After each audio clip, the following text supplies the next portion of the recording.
Hello আমার দুষ্টুমিষ্টি বন্ধুরা, কেমন আছো তোমরা? আশা করি ভালোই আছো। তোমাদের জন্য নিয়ে এলাম আরও একটি মজাদার ভিডিও। আজকের গল্পটি শুনলে তোমাদের দাঁড়িয়ে যাবে, তাই গল্পটি শোনার আগে অবশ্যই হেডফোন ব্যবহার করো। সকালে ঘুম থেকে উঠতে দেরি হয়েছে, আজ প্রাইভেট মিস হয়ে যাবে মনে হয়। নাস্তা অল্প করেই চলে যাচ্ছি, পিছন থেকে মা ডেকে বলে খাবার নষ্ট করা রোজ খেতে যদি পারবি না অল্প করে নিবি। আমি বলতে চাচ্ছিলাম যে তুমি খেয়ে নাও, থেমে গেলাম। আমি দেখে আসছি ছোট থেকেই মা কারো এটো খায় না, বাবারও না, এমনকি আমার ও তাই সাইকেল নিয়ে কিছু না বলে বেরিয়ে পড়লাম। আমার পরিচয় দিয়ে নিয়ে আমি অনুপ, ক্লাস ইন্টারে আছি। সামনে সবার পরিচয় পাবেন। পাশের কিছু বাড়ি পর আমার বন্ধু মিলু থাকে, তাকে নিয়ে কলেজে গেলাম। ক্লাস শেষে বাড়ি ফিরছি। মিলু এই রোজ সকালে উঠে আর ক্লাস করতে ভালো লাগছে না। হ্যাঁ রে, আমারও ভালো লাগছে না, তবুও করতে হবে। এইবার শেষকে পরীক্ষা দিব, ভালো করতে হবে রে। তা ঠিক বলেছিস, চল তাড়াতাড়ি বাসায় যায়, মা বকবে। বাসায় গিয়ে দেখি আমার মা সেনান সেরে বের হচ্ছে। কি সুন্দর লাগছে আমার মাকে ভেজা চুলে। আমার মাকে সেনানের পর ডানা কাটা পড়ে মনে হয় মায়াবী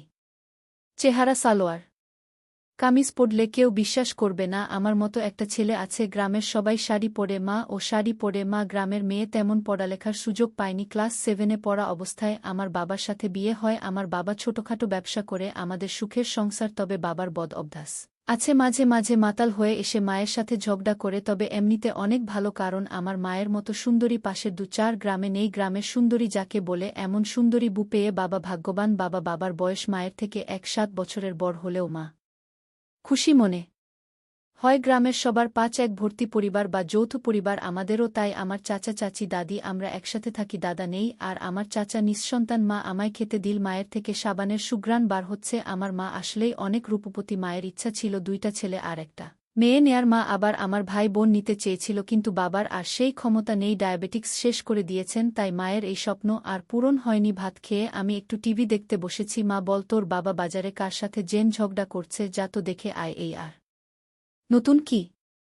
বাবার সাথে রোজ কারো না কারো ঝগড়া লাগে। বাবা বাসায় তেমন টাকা দেয় না, জমি ও চাচার টাকায় চলে। বাজারে গিয়ে দেখলাম আব্বার সাথে ঝগড়া লেগেছে। কাকার কাকা আমাদের এলাকার, তিনি গম্ভীর মানুষ। তিনি খারাপ না আবার ভালো ও না, বয়স 4-0 মতো হবে। সেই লম্বা কালো, উনি মনে হয় জিম করেন। তিনি অনেক রাগী মানুষ, তার কাছ থেকে টাকা ধার নিয়েছে আমার বাবা, এখন দিচ্ছে না, তাই তিনি ক্ষেপেছেন। আমি যেয়ে কাকাকে বললাম, কাকা আমার মা আপনার টাকা দিয়ে দিবে, বাসায় যেতে বলেছে। মা কাকা বাসায় আসলো, বাবা আসেনি। কাকাকে মা সব টাকা দিয়ে বলল আমার স্বামীকে আর ধার দিবেন না। কাকা সুবাস পাচ্ছে। আমি শুনেছি কাকা ব্যথা করেনি, অনেক আগে একটা বিয়ে করেছিল। আরও শুনেছি তিনি নাকি আমার মাকে পছন্দ করতেন, কিন্তু বিয়ে করতে পারেননি। কাকার কেন জানি আমার বাবার উপর রাগ বেশি, হয়তো এজন্য মায়ের দিকে তাকিয়েছিল অপলক। তিনি খুব কষ্টে আছেন, আমার মাকে দেখে আরও কষ্ট পাচ্ছেন। কাকার সাথে মায়ের বিয়ে হলে হয়তো আমি কাকার ছেলে হতাম। কাকার ছেলে হলে কত ভালো হতো, কেউ কিছু বলতে পারত না। তিনি মনে করেন পড়ালেখা করে কি হবে, চাষাবাদী। আসল আমার আর পড়াশোনা করতে হতো না, এই পড়াশোনা আমার জন্য না, ভালো লাগে না। কাকা বেরিয়ে পড়লেন টাকা নিয়ে। কাকার তাকানো দেখে মায়ের মনে হয় নিজের প্রতি গর্ব হলো। অবশ্য মা একটু অহংকারী, নিজের রূপের জন্য গর্ব করেন। ঘরে যেয়ে আয়নায় নিজেকে ভালোমতো ঘুরে ঘুরে দেখছে। মা কাকার এমন চাহনি মায়ের রূপের চমক বাড়িয়ে দিয়েছে। মায়ের বেশ কয়েকটি বান্ধবী আছে, মা তাদের কাছে কিছু গোপন রাখেন না। মামির সাথেও মায়ের গলায় গলা ভাব। একটু দূরে আমার মামার বাড়ি, তো বিকালবেলা সিকতা কাকি এসেছে গল্প করতে। আমি ঘরে পড়ছি। সিকতা কাকিরে, তুই বেঁচে আছিস? মা বল, কেন রে, কি হয়েছে? সবে তো আমার শুরু, এখনই মরা বাঁচা কথা কেন? সেটাই তো ভয়, তোর মতো সুন্দরী সামনে পেয়ে। কাকা ভাই আবার প্রেমে পড়ল নাকি? জেনে গেছিস? কাকা ভাই এসেছিল ওই যে অনুর বাবার কাছে টাকা পেত, তাই দিলাম। কাকি বলে, বেচারার কি কষ্ট, বুপেল না? আর মা বল, হ্যারে, একজন মরছে বলে কি সবাই মরত? কাকি বল, তুই তাহলে বিয়ে করে নে। মা বল, অনুর বাবা না থাকলে বিয়ে করে নিতাম। সিকো কাকি বল, তোর দরকার কাকা ভাইজের মতো লোক? মা বলল, তুই খুব দুষ্টু হয়ে গেছিস, এখন এসব ভাবার বয়স আছে, অনুবর হয়েছে না। কাকি বল, ছেলে ছেলের মতো আছে, আমার স্বামীও অনেক দুর্বল। তবে শিবু ভাই আছে না, এখনও মাঝে মাঝে বাসায় আসে। মা বলল, শিবুকে না তুই ধর্মের ভাই বানাইছস? কাকি বলল,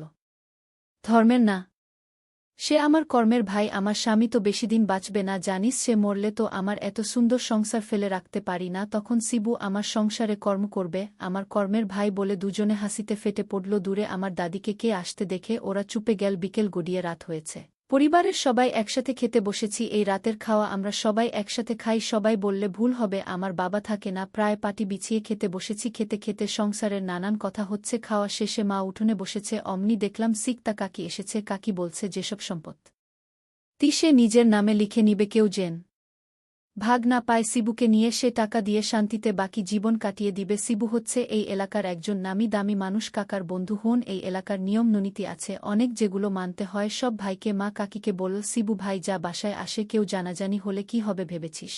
কাকিমাকে বলছে, এত ভয় করলে কি এত সুন্দর সংসার পেতাম? তাই তো ওকে ধর্মের ভাই বানাইছি, যেন কেউ বুঝতে না পারে। কাকি বল, তোর ও সুখের দিন আসবে, সবুর কর, থাকরে যাই। হাসতে হাসতে কাকি চলে গেল। মা মন খারাপ করে নিজের ঘরে গিয়ে দরজা লাগিয়ে দিল। মা এই ভেবে কষ্ট পাচ্ছে যে তার কষ্ট বুঝার মতো কেউ নাই। আমি আর দেরি না করে নিজের রুমে এসে শুয়ে পড়লাম। মা কি কষ্টে আছে? আমার মা আমার জন্য কষ্ট করছে। মায়ের প্রতি ভালোবাসাটা বেড়ে গেল অনেক গুণ। আমার মায়ের প্রতি আমার খারাপ কোনো ইচ্ছা নেই। মাকে আমি শ্রদ্ধা করি, ভালোবাসি। মায়ের জন্য কখনো খারাপ চিন্তা আসেনি, আসবেও না। মায়ের কষ্টটা উপলব্ধি করতে চেয়েছি। এসব ভাবতে ভাবতে ঘুমের সাগরে হারিয়ে গেলাম। সকলের চিল্লাচিল্লি শুনে ঘুম ভাঙ্গা আমার বাবা মায়ের সাথে ঝগড়া করছে উঠে। যা বুঝলাম, মা কাল কাকাকে কেন টাকা দিল সেই নিয়ে ঝগড়া হচ্ছে। বাবা এসব শুনে সেই রেগে গেল। পাশের বাড়ির সবাই ঝগড়া দেখছিল। কাকা এসে বাবাকে ধরল। বাবা আমাকে তালাক দিল। বাবা বাজারে চলে গেল। মাকে সিকোতা কাকি ধরে তার বাসায় নিয়ে গেল। আমিও সাথে সাথে গেলাম। কাকা আমার নানা নানিদের খোঁজ দিতে গেল। মায়ের আরেক বান্ধবী খালা আসল। একটু পর, মাম আসো, মায়ের আত্মার সব বান্ধবী এসে গেছে। মা মনে হয় খালার কথা শুনছিল, কান্না থেমে গেছে। খালা বলল, আমাদের কি সুখের সংসার, আর আমার বান্ধবী আমাদের থেকে কত সুন্দরী, তবুও তার সুখ নেই সংসারে। আসল সুখ হচ্ছে স্বামীর ভালোবাসা। হ্যারে টাকা পায় সাই সুখী হয় না। মেয়েরা দেখিস না, অনেক কোটিপতিদের সুখী না থাকলেও রিক্সাওয়ালাদের বউ ঠিকই সুখে থাকবে বলে আরও যোগ করো। কাকি খেটে খাওয়া শ্রমিক, কৃষক, রিক্সাওয়ালাদের বউ এত কষ্ট করলেও দিন শেষে তারা কত সুখী। মা এসব শুনে মনে মনে ভাবছে কোনো সুখ পায়নি, সে শুধু কষ্ট করেছে। এসব ভাবতে ভাবতে চোখ দিয়ে পানি গড়িয়ে পড়তে লাগল। আমি বাসায় চলে আসলাম। বাবা নাই, নানা মামারা এসেছে, মায়ের মামারাও এসেছে। মায়ের সবকিছু গুছিয়ে নিয়ে যেতে ধর্মমতে তালাকের পর মেয়ে বাপের বাড়ি চলে যাবে, পরে গ্রামের মডুর সর্দার বিচার বসাবেন, তাই মাকে নিতে এসেছেন। মা আমায় নিতে চাইলে দাদি সাধ বাঁধলেন, অনু কোথাও যাবে না, আমার ও সামনে পরীক্ষা, তাই ইচ্ছা থাকলেও যেতে পারলাম না। নানিবাড়ি থেকে অবশ্য স্কুল কাছে ছিল। মনটা খারাপ হয়ে গেল। রাতে বাবা ফিরল। সকালে ঘুম থেকে উঠে বাবা মাকে খুঁজছে, ভুলেই গেছে কিংবা জানেই না যে মা চলে গেছে। চাচা যখন বলল সব খুলে, সে নিজের ভুল বুঝতে পারল। কপাল করে এমন বউ পেয়েছে, মাফ চেয়ে ফিরিয়ে আনতে নানির বাসায়। তখনই দৌড় দিল নানির বাসায়। মায়ের রাজকীয় হাল। মা নানির একটা মাত্র মেয়ে। বাবা গিয়ে দেখল মা একা উঠান বৈঠকে বসে আছে। মামারা সবাই ধান কাটতে গেছে, এখন ধান কাটার মৌসুম চলছে। বাবা বলছে, আমার ভুল হয়েছে, আমায় ক্ষমা করে দাও। মাকে বুঝিয়ে বল, ছেলের কি হবে ভেবে দেখেছ? মা খুব আবেগী, তাই রাগ ভুলে মেনে নিতে চাইল। কিছু লোক দেখে নীল বাবাকে কয়েকজন মিলে আটকে রাখল। এই গ্রামের ধর্মভীরু মানুষ, বিয়ে ছাড়া কোনো মেয়ের সাথে কথা বলা গুরুতর অপরাধ। বুকে তালাক দেওয়ার পর তার সাথে কথা বলা একদম কঠোরভাবে নিষেধ, এবং তার চেহারা দেখাও নিষেধ। মা বাধা দিতে যায়নি। বিকালে মামা নানারা আসলো। সন্ধ্যায় মডেল সর্দার ডাকা হলো। বিচারে বাপের ও নানার দিকের সবাই হাজির হলো। এই গ্রামের কোনো কিছু থানা পুলিশ হয় না। মা ও বাবার জগত আর কথা শুনলেন তারা। বাবা বলল, আমি রাগের মাথায় কি বলেছি, ওকে নিয়ে যেতে চাই বাসায়। মাকে জিজ্ঞেস করা হলে মা ও আমার কথা ভেবে রাজি আছে। জানা হুজুর বল নিতে পারবে, তবে আগে হিল্লা বিয়ে হতে হবে, এটাই নিয়ম। এমন হিল্লা বিয়ে অনেক হয়েছে গ্রামে, মাকেও আগে হিল্লা বিয়ে করতে হবে। মাকে মাঝে দাঁড় করিয়ে বলকে বিয়ে করতে চাও ওকে? অনেকক্ষণ ধরে কেউ বলছে না দেখে বুড়ো মোল্লার সাথে বিয়ে দিতে মতো দিল সবাই। তখনই কাকা ভিত থেকে বললেন, আমি হিল্লা বিয়েতে রাজি। মোল্লা বল, দেরি করে ফেলেছ, আমার সাথে হবে। তখন সবাই মায়ের কাছে জানতে চাইল, কাকে বিয়ে করতে চাও? মা দেরি না করেই কাকার কথা ইশারা করল। সবাই চমকে গেল। কথা বলাবলি শুরু করল ফিসফিস করে। বিচার শেষ হলো, কাল সন্ধ্যায় বিয়ে হবে, একদম আসল বিয়ের মতো বিয়ে দিতে হবে মাকে। এসে মাম বলল, তোর সাহস তো কম না, বুড়া কাসেমকে বিয়ে করতে। খালা এসে হাজির হয়েই বলল, কাকা ভাইকে বিয়ে করতে রাজি হয়ে গেছে নানি। বাসায় নিজের মায়ের বিয়ের আয়োজন দেখছি। রাতে মাকে সবাই মেহেদি দিয়ে দিচ্ছে হাতে পায়ে। সে ঘরে মায়ের সব বান্ধবীরা আছে। আমায় মাম বাইরে যেতে বলে মায়ের বান্ধবীরা খুনসুটি করতে লাগল মায়ের সাথে। সবাই একসাথে, সবাই হেসে ওঠে। তেমন ধুমধাম না, ঘোরোরা বিয়ে। কাকার ফ্যামিলির কয়েকজন আর আমার ফ্যামিলির কয়েকজন কাজী বিয়ে পড়াতে শুরু করল। আমি দূর থেকে দাঁড়িয়ে দেখলাম আমার নিজের মা বিয়ে করল। আমার নিজের অনুভূতি কি নিজেই বুঝতে পারছি না। মায়ের বিয়েতে কষ্ট পাব কি মায়ের হাসি মুখ দেখে খুশি হব সেটাই বুঝছি না। আমার নিজের বাবা দূরে দাঁড়িয়েছিল। মা ও কাকার জন্য ঘর সাজানো হচ্ছে তেমন ভাবে না, তবে গোজ কাজ করছে। মাকে খালা মা স্বামীরা ঘরে বসিয়ে রেখে বলছে কাল দেখা হবে বলে। সবাই খুনসুটিতে মেতে উঠেছে। কাকি আমায় বাইরে বসে থাকতে দেখে বল, কি রে, তোর নতুন আব্বুর সাথে পরিচিত হয়েছিস? আমি মাথা নাড়িয়ে না ইশারা করলাম।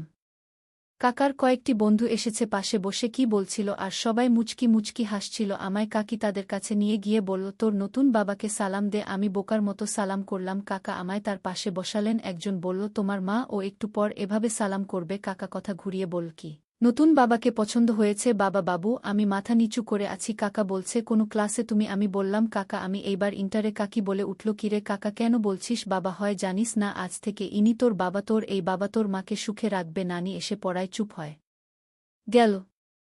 অনু তুই এখানে আয়, খাবি? তোকে খুঁজে বেড়াচ্ছি। কাকি ডেকে বল, রাত পার হয়ে যাচ্ছে, জামাইকে ঘরে নিয়ে যা। কাকা একটা প্যাকেট বাবার হাতে দিল। দেখছেন নিজের অজান্তেই এখনই মাঝে মাঝে কাকাকে বাবা বলতে শুরু করেছি। কাকা বলে, জীবনে আপনার এটাই সুযোগ, সব কথা যেন মনে থাকে। এই বলে কাকাকে নিয়ে কাকি মায়ের ঘরের দিকে গেল। ঘর